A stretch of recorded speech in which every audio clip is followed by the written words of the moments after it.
रख हौसला वो मंज़र भी आएगा, रख हौसला वो मंज़र भी आएगा, प्यासे के पास चल के समंदर भी आएगा। हाय एवरीवन, तो चलिए आज क्लास 6 NCERT हिस्ट्री की आज हमारी चौथी क्लास है। तो आज हम इस क्लास में पढ़ेंगे अध्याय 4 आरंभिक नगर। आज हम जानेंगे आरंभिक नगर के बारे में। तो बिना टाइम गवाए क्लास की शुरुआत करते हैं। पुराने भवन का संरक्षण। जसपाल और हरप्रीत अपने घर के पास की गली में क्रिकेट खेल रहे थे। उन्होंने देखा कि कुछ लोग उस खंडहर घर की तारीफ कर रहे थे जिसे गली के बच्चे भूतहा घर कहा करते थे। एक ने कहा, इसकी वास्तुकला को देखो, क्या आपने कहीं लकड़ी पर इतनी सुंदर नक्काशी देखी है? दूसरी महिला ने कहा, हमें मंत्री जी को पत्र लिखकर कहना चाहिए कि वे इस खूबसूरत घर को सुरक्षित रखने के लिए इसकी मरम्मत कराने की व्यवस्था करें। ये सब सुनकर जसपाल और हरप्रीत सोचने लगे कि इस पुराने खंडहर से लोगों का इतना लगाव क्यों हो सकता है। तो आइए जानते हैं इस कहानी में क्या है। तो सबसे पहले शुरुआत करते हैं हड़प्पा की कहानी। अक्सर पुरानी इमारत अपनी कहानी बताती है। लगभग 150 साल पहले जब पंजाब में पहली बार रेलवे लाइन बिछाई जा रही थी, तो इस काम में जुटे इंजीनियरों को अचानक हड़प्पा पुरास्थल मिला जो आधुनिक पाकिस्तान में है। उन्होंने सोचा कि ये एक ऐसा खंडहर है जहाँ से अच्छी ईंटें मिलेंगी। ये सोचकर वे हड़प्पा के खंडहरों से हजारों ईंटें उखाड़ ले गए, जिससे उन्होंने रेलवे लाइन बिछाई। इससे कई इमारतें पूरी तरह नष्ट हो गईं। उसके बाद लगभग 80 साल पहले पुरातत्वविदों ने इस स्थल को ढूंढा और तब पता चला कि ये खंडहर उपमहाद्वीप के सबसे पुराने शहरों में से है।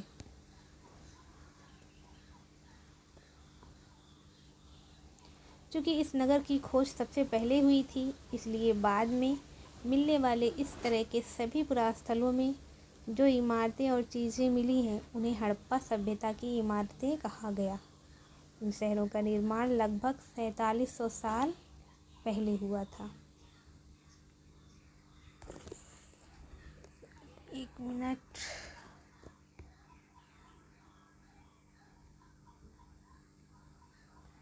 आगे देखते हैं। प्रायः पुरानी इमारतों को तोड़कर उनकी जगह नए भवन बनाए जाते हैं। क्या तुम्हें लगता है कि पुरानी इमारतों को सुरक्षित रखना चाहिए? आपकी क्या राय है? इसका आंसर दीजिएगा। आगे बढ़ते हैं। इन नगरों की विशेषता क्या थी? इन नगरों में से कई को 2 या उससे ज़्यादा हिस्सों में विभाजित किया गया था। प्रायः पश्चिमी भाग छोटा था लेकिन ऊंचाई पर बना था, और पूर्वी हिस्सा बड़ा था लेकिन ये निचले इलाके में था। ऊंचाई वाले भाग को पुरातत्वविदों ने नगर दुर्ग कहा और निचले हिस्से को निचला नगर कहा है। दोनों हिस्सों की 4 दीवारियाँ पक्की ईंटों की बनाई जाती थी। इसकी ईंटें इतनी अच्छी थी कि हजारों साल बाद आज तक उनकी दीवारें खड़ी रहीं।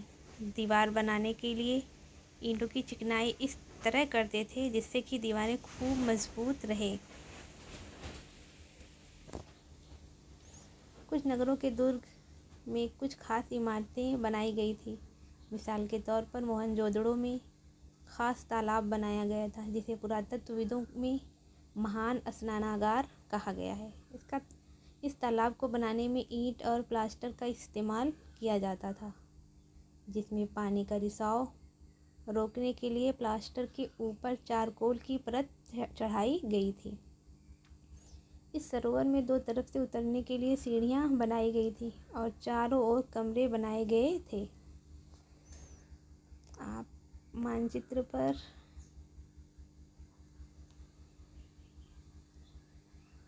देख सकते हैं मानचित्र उपमहाद्वीप के आरंभिक नगर। यहाँ पे झेलम नदी, चेनाब नदी, रावी नदी, यह है हड़प्पा, राखीगढ़ी, कालीबंगा, सिंधु नदी, मोहनजोदड़ो, सोतकाको, सुरकोता। आप इसको अच्छे से देख लीजिएगा। इसमें भरने के लिए पानी के कुएं से निकाला जाता था। उपयोग के बाद इसे खाली कर दिया जाता था। शायद यहाँ विशिष्ट नागरिक विशेष अवसरों पर स्नान किया करते थे।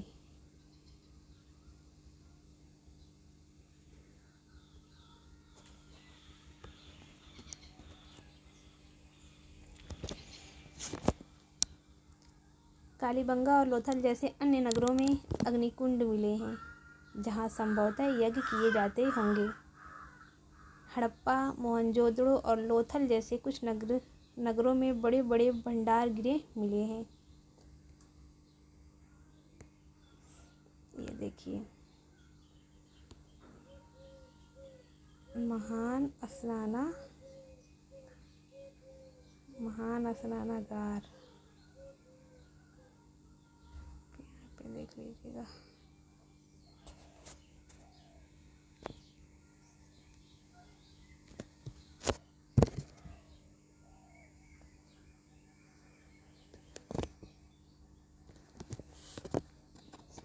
भवन, नाले और सड़कें।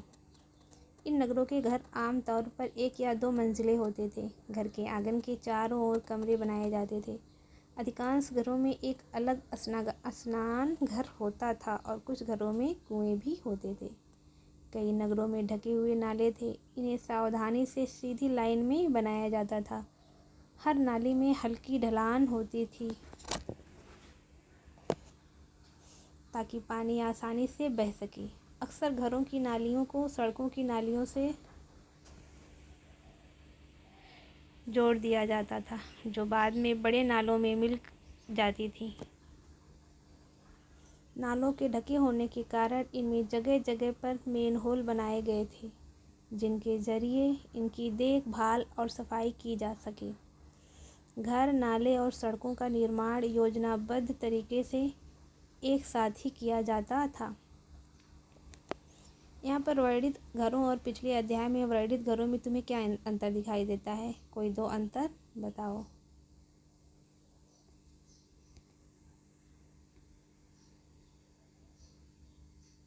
यह है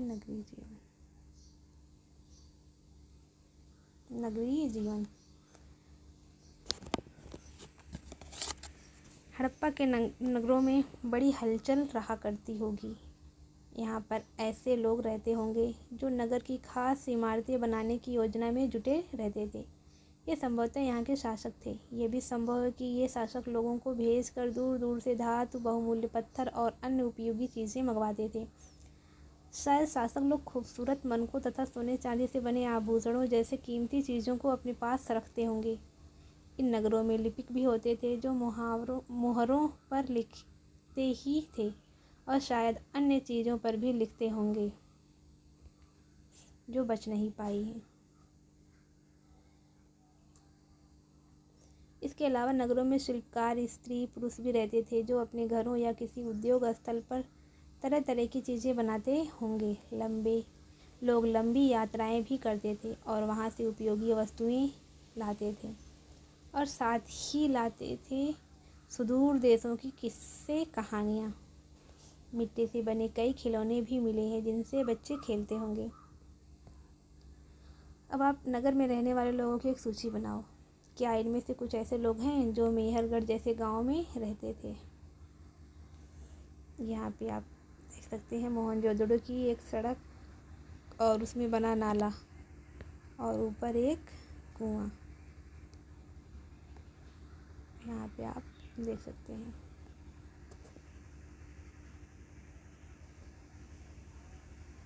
ये है खिलौने और ये उनकी लिपि।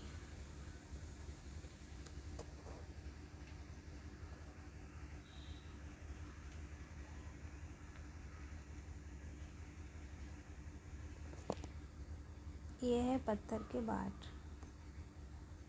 पत्थर के बाट। आइए देखते हैं नगर और नए शिल्प। आओ अब कुछ ऐसी चीज़ों के बारे में अध्ययन करें जो हड़प्पा के नगरों से प्राप्त हुई हैं। पुरातत्वविदों की जो चीज़ें वहाँ मिली हैं उनमें से अधिकतर पत्थर, शंख, तांबे, कांसे, सोने और चांदी जैसे धातुओं से बनाई गई थी। तांबे और कांसे से औजार, हथियार, गहने और बर्तन बनाए जाते थे। सोने और चांदी से गहने और बर्तन बनाए जाते थे।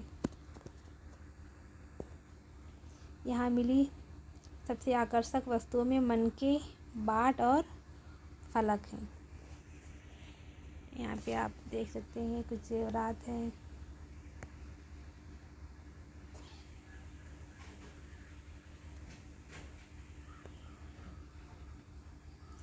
हड़प्पा सभ्यता के लोग पत्थर की मोहरें बनाते थे। इन आयताकार मोहरों पर सामान्यतः जानवरों के चित्र मिलते हैं। हड़प्पा सभ्यता के लोग काले रंग से डिज़ाइन किए हुए खूबसूरत लाल मिट्टी के बर्तन बनाते थे। आप पृष्ठ 6 पे देख सकते हैं। अध्याय 3 में तुमने जिन गांव के बारे में पढ़ा था, क्या वहाँ भी धातुओं का उपयोग होता था? क्या वे पत्थर के बाट बनाते थे? इसका आंसर आप लोग देना। ये देखिए, ये एक योगी की मूर्ति है जो हड़प्पा से पाई गई है।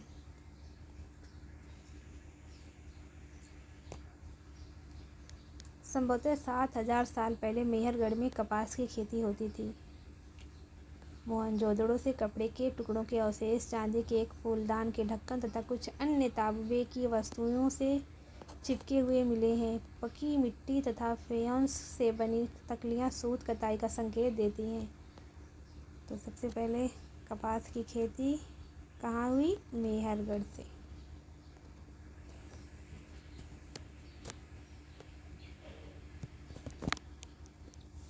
इनमें से अधिकांश वस्तुओं का निर्माण विशेषज्ञों ने किया था। विशेषज्ञ उसे कहते हैं जो किसी खास चीज़ को बनाने के लिए खास प्रशिक्षण लेता है, जैसे पत्थर तराशना, मनके चमकाना या फिर मोहरों पर चित्रकारी करना आदि। पृष्ठ 36 पर देखो कि मूर्ति का चेहरा कितना आकर्षक ढंग से बनाया गया और उसकी दाढ़ी कितनी अच्छे तरीके से दर्शाई गई है। किसी विशेषज्ञ मूर्तिकार का ही काम हो सकता है। आप यहाँ पे देख सकते हैं।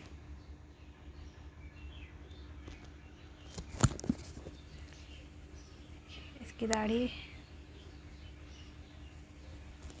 इसके वस्त्र, यहाँ पे इसकी दाढ़ी को देख।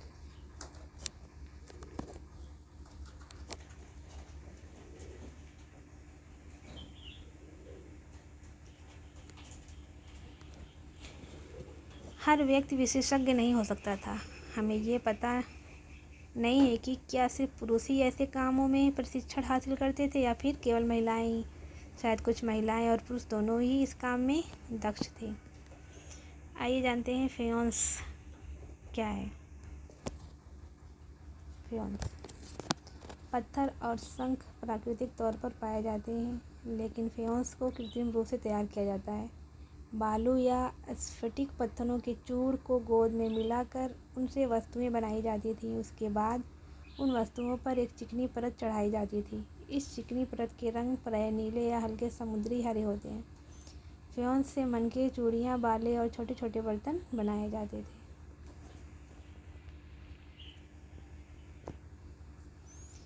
कच्चे माल की खोज में। कच्चा माल उन पदार्थों को कहते हैं जो या तो प्राकृतिक रूप से मिलते हैं या फिर किसान या पशुपालक उनका उत्पादन करते हैं। जैसे लकड़ी या धातुओं के अयस्क।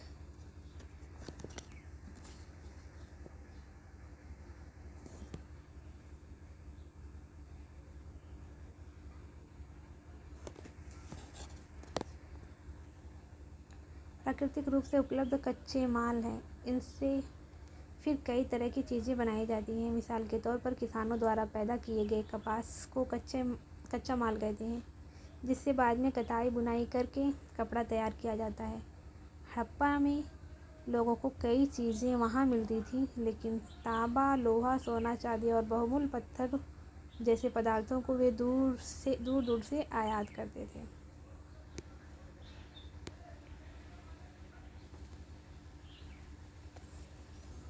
यहाँ पे आप देख सकते हैं, ये पहिया गाड़ी है जिस पे सामान रख के एक स्थान से दूसरे स्थान तक लेके जाया जाता रहा होगा।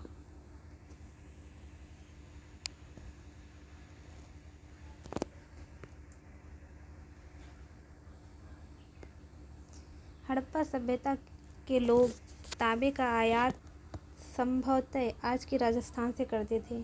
यहाँ तक कि पश्चिम एशियाई देश ओमान से भी तांबे का आयात किया जाता था। कांसा बनाने के लिए तांबे के साथ मिलाई जाने वाली धातु टिन का आयात आधुनिक ईरान और अफ़गानिस्तान से किया जाता था। सोने का आयात आधुनिक कर्नाटक और बहुमूल्य पत्थर का आयात गुजरात, ईरान और अफ़गानिस्तान से किया जाता था।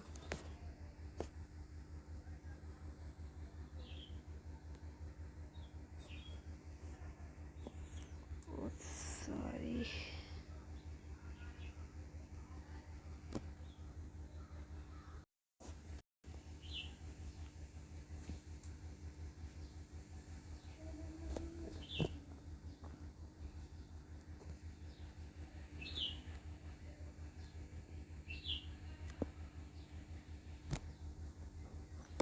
नगरों में रहने वालों के लिए भोजन। लोग नगरों के अलावा गांवों में भी रहते थे। वे अनाज उगाते थे और जानवर पालते थे। किसान और चरवाहे की शहरों में रहने वाले शासकों, लेखकों और दस्तकारों को खाने के सामान देते थे। पौधों के अवशेषों से पता चलता है कि हड़प्पा के लोग गेहूँ, जौ, दालें, मटर, धान, तिल और सरसों उगाते थे।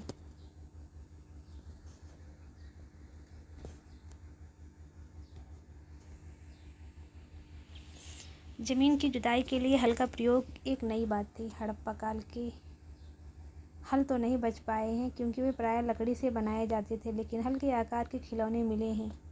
इस क्षेत्र में बारिश कम होती है, इसलिए सिंचाई के लिए लोगों ने कुछ तरीके अपनाए होंगे। संभवतः पानी का संचय किया जाता होगा और ज़रूरत पड़ने पर उससे फसलों की सिंचाई की जाती होगी।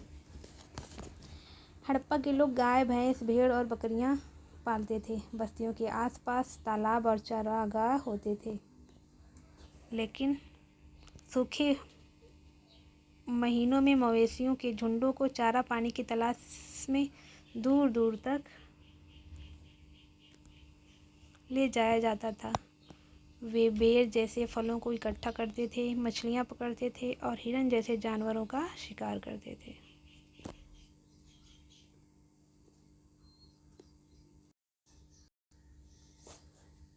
गुजरात में हड़प्पा कालीन नगर का सूक्ष्म निरीक्षण। कच्छ के इलाके में खदीर बेट के किनारे धौलावीरा नामक नगर बसा था। वहाँ साफ पानी मिलता था और ज़मीन उपजाऊ थी। जहाँ हड़प्पा सभ्यता के कई नगर 2 भागों में विभक्त थे, वहीं धौलावीरा नगर को 3 भागों में बांटा गया था। इसके हर हिस्से के चारों ओर पत्थर की ऊंची ऊंची दीवारें बनाई गई थी। इसके अंदर जाने के लिए बड़े बड़े प्रवेश द्वार थे। इस नगर में एक खुला मैदान भी था, जहाँ सार्वजनिक कार्यक्रम आयोजित किए जाते थे। यहाँ मिले कुछ अवशेषों में हड़प्पा लिपि के बड़े बड़े अक्षरों को पत्थरों में खुदा पाया गया है। इन अभिलेखों को संभवतः लकड़ी में जड़ा गया था। यह एक अनोखा अवशेष है क्योंकि आमतौर पर हड़प्पा के लेख मुहर जैसे छोटी वस्तुओं पर पाए जाते हैं। गुजरात की खंबात की खाड़ी में मिलने वाली साबरमती के एक उप नदी के किनारे बसा लोथल नगर एक ऐसे स्थान पर बसा था जहाँ कीमती पत्थर जैसे कच्चा माल आसानी से मिल जाता था। ये पत्थरों, शंखों और धातुओं से बनाई गई चीज़ों का एक महत्वपूर्ण केंद्र था। इस नगर में एक भंडार गृह भी था। इस भंडार गृह से कई मोहरें और मुद्रांकन या मोहरबंदी गीली मिट्टी पर दबाने से बनी उनकी छाप मिले हैं। लोथल का बंदरगाह यहाँ पे, यह है लोथल का बंदरगाह।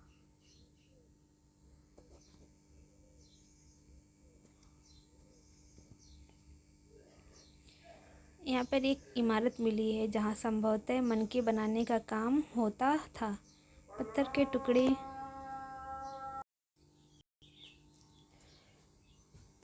टुकड़े अधबने मनके बनाने वाले उपकरण और तैयार मनके भी यहाँ मिले हैं। मुद्रा यानी मुहर और मुद्रांकन या मुहरबंदी।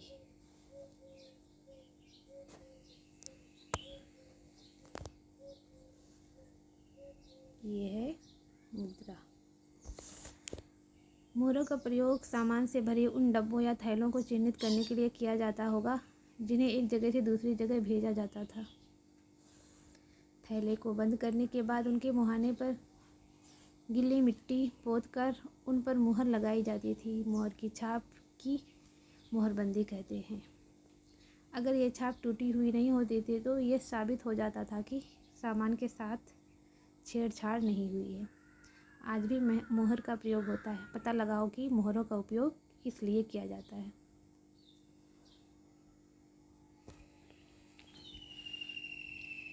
आइए जानते हैं कि सभ्यता का अंत कैसे हुआ। हड़प्पा सभ्यता का अंत कैसे हुआ। सभ्यता के अंत का रहस्य। लगभग 4500 साल पहले एक बड़ा बदलाव देखने को मिलता है। अचानक लोगों ने इन नगरों को छोड़ दिया। लेखन, मुहर और बाटों का प्रयोग बंद हो गया। दूर दूर से कच्चे माल का आयात काफ़ी कम हो गया। मोहनजोदड़ो में सड़कों पर कचरे के ढेर बनने लगे। जल निकास प्रणाली नष्ट हो गई और सड़कों पर ही झुग्गी नुमा घर बनाए जाने लगे। ये सब क्यों हुआ? कुछ पता नहीं। कुछ विद्वानों का कहना है कि नदियाँ सूख गई थी। अन्य का कहना है कि जंगलों का विनाश हो गया था। इसका कारण ये भी हो सकता है कि ईंटें पकाने के लिए ईंधन की ज़रूरत पड़ती थी।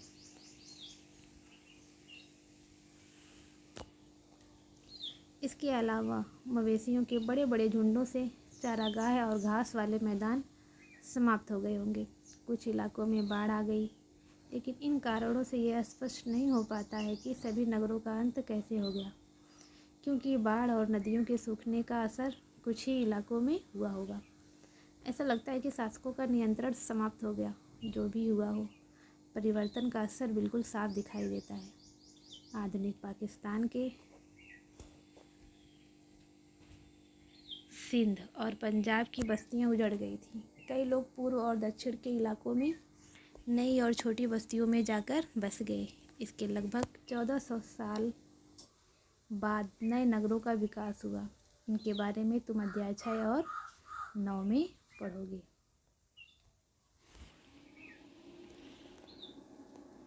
नेत्र। अपने एटलस में मिस्र ढूंढो। नील नदी के आसपास वाले इलाकों को छोड़कर मिस्र का अधिकांश भाग रेगिस्तान है। लगभग 5000 साल पहले मिस्र में शासन करने वाले राजाओं ने सोना, चांदी, हाथी दांत, लकड़ी और हीरे जवाहरात लाने के लिए अपनी सेनाएं दूर दूर तक भेजी। इन्होंने बड़े बड़े मकबरे बनवाए जिन्हें पिरामिड के नाम से जाना जाता है। राजाओं के मरने पर उनके शवों को इन्हीं पिरामिडों में दफनाकर सुरक्षित रखा जाता था। ये देख लीजिए, पिरामिड है, इसके अंदर राजाओं को दफनाया गया है। इन शवों को मम्मी कहा जाता है। उनके शवों के साथ और भी अनेक चीज़ें दफनाई जाती थी। इनमें खाद्यान्न, पेय, वस्त्र, गहने, बर्तन, वाद्य यंत्र, हथियार और जानवर शामिल हैं।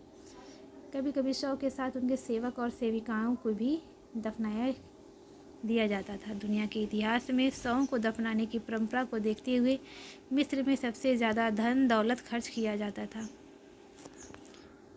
क्या तुम्हें लगता है कि मरने के बाद इन राजाओं को इन चीज़ों की ज़रूरत पड़ती होगी? बताइएगा। कल्पना करो, तुम अपने माता पिता के साथ 4000 साल पहले लोथल से मोहनजोदड़ो की यात्रा कर रहे हो। ये बताओ, तुम यात्रा कैसे करोगे? तुम्हारे माता पिता यात्रा के लिए अपने साथ साथ क्या क्या ले जाएंगे, और मोहनजोदड़ो में तुम क्या देखोगे? कमेंट में उत्तर लिखो।